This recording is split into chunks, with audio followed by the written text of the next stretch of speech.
which we were left off, I think, in '93. Right, right. Mac Dre has gone to jail at this time for a crime that he did not commit. Oh, you know what I mean? And so we out here holding it down. Mac Mall and myself. Young Lay gets signed to the label. What's up, Young Lay? What's up, Young Lay? We did the soundtrack for New Jersey Drive. Got paid a bunch of money to do it. You know what I mean? We did the song.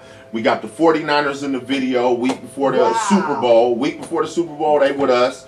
The video come out. We blow up. We killing them. Everything is going really smooth.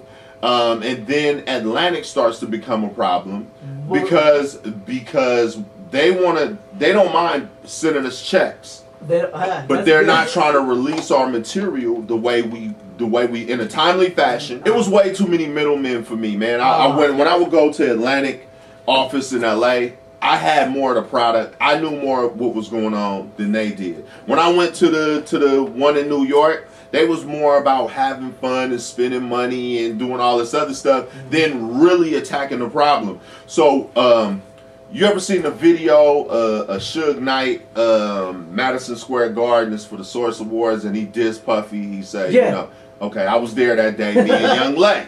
Okay, right? okay. Okay, well, I got a call from Source Magazine saying I got 4 mics, right? Okay. 4 mics was giant. You know what I mean? There was only one other artist from California. What year was this again? This is 95. I'm just trying to hit him with time. This is 95. This is 95. Okay.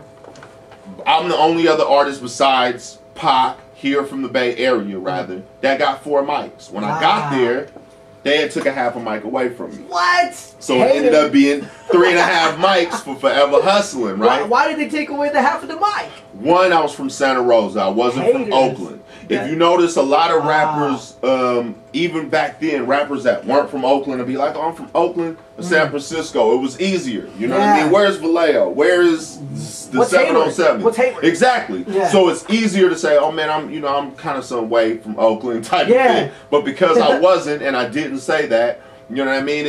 It was easy to do that to me. But what I blame was like Atlantic. They didn't do no serious follow-up. They didn't handle their business out there. And so after that, I'm out there. We at Madison Square Garden getting booed by 15,000 people. And, I mean, they booed everybody from California. They booed all that. That's why Suge said what he said on the radios, because California was being booed. You know what I mean? They booed Outkast. They booed anybody that wasn't from New York.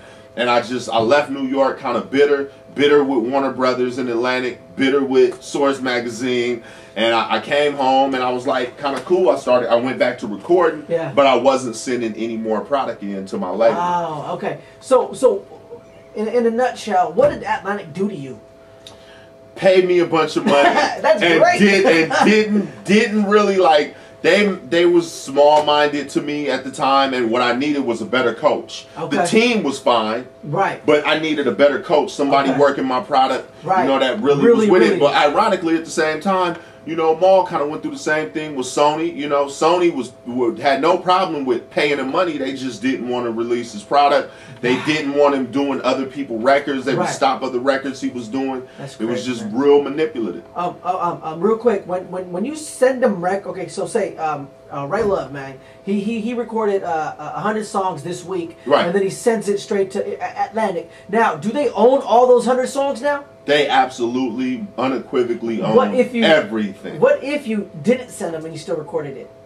See, now that's funny. That's actually a really good question, because that was what the dispute was, is that I recorded songs, but I didn't tell them that I recorded them.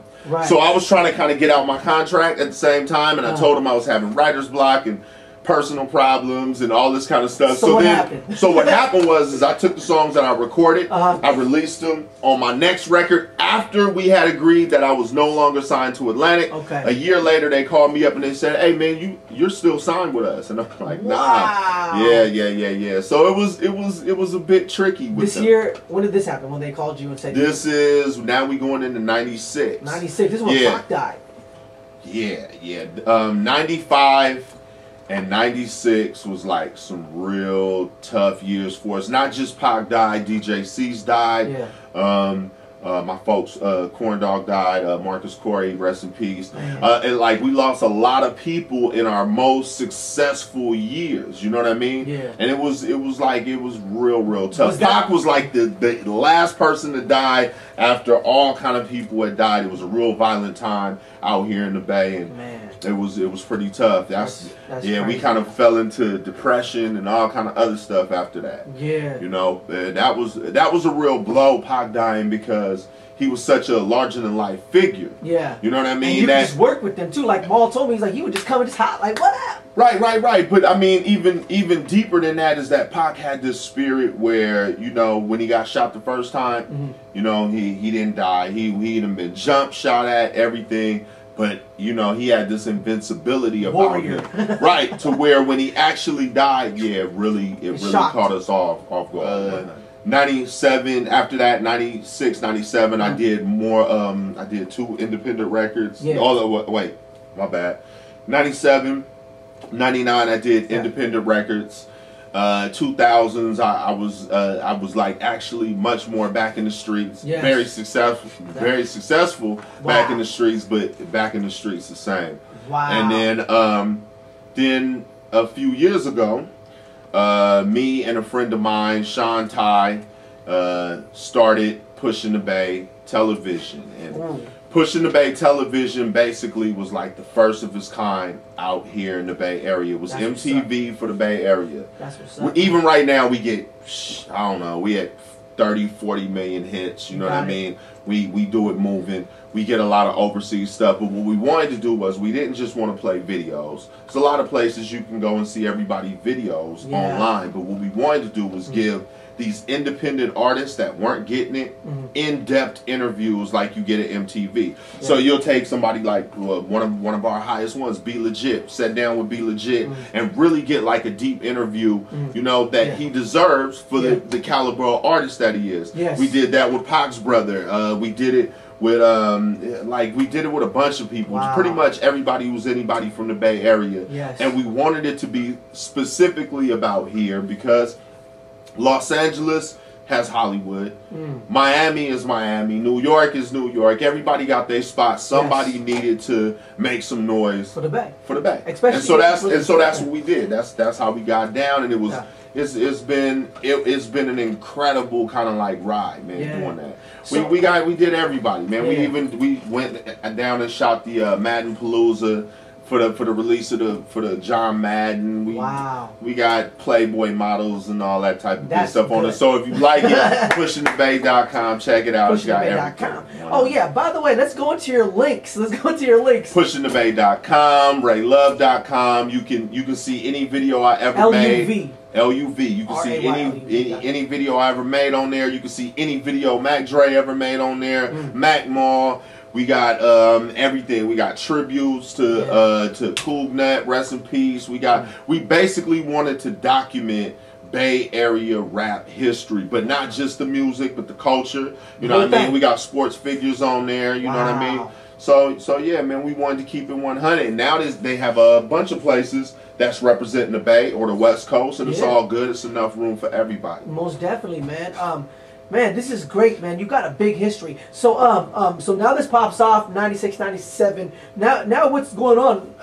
98, 99, no, you said 2000 we left off. 98, 99 is kind of like quiet years. Me and Maul both did records. He did Mac and Speaks Louder Than Word. No. He did Immaculate, and I did A Prince in Exile. We recorded him in LA. We had an office out there in LA on Pico, and you know what I mean? We had a staff out there. We was doing our thing, but both of us was kind of involved with other business, and that kind of, you know, sidetracked us, so we didn't really put a lot of effort into those records in the sense of promoting them, the way it was back then. Right. We just put them out there mostly for people who liked our product and wanted to hear something new from us. We put it out there so you could get it. You know what I mean? The 2000s brought in like just a whole new push. You know what I mean? I mean, for one thing, Mac Dre came home. Mac Dre, it took him a minute to get his thing going, but he really got what he didn't get the first time, because the KMELs and the MTVs didn't play Mac Dre the first time around. And even the second time around, while he was alive, they still were very hesitant to play him. I'm not really totally sure why, because he's a very entertaining human. He was a very entertaining human being. You know what I mean? Yeah. His music is entertaining, and the fans wanted to hear it, but they just wouldn't play it. So when he passed, right, definitely politics. But he kind of like laid the blueprint. Well, I take that back. I think what he did with this and what he did with the Bay Area was what 10 years before him, Shock G did with digital. Shock G had the deal, but he put everybody on. He put everybody out. And he worked with everybody from the Loonies to us to Pac to whoever, and he really wanted to expand it. So he did the same thing that George Clinton from Parliament Funkadelic did. So it's kind of like this. It's been this procession, and we have tried to keep both Pac and Mac Dre's memories and their images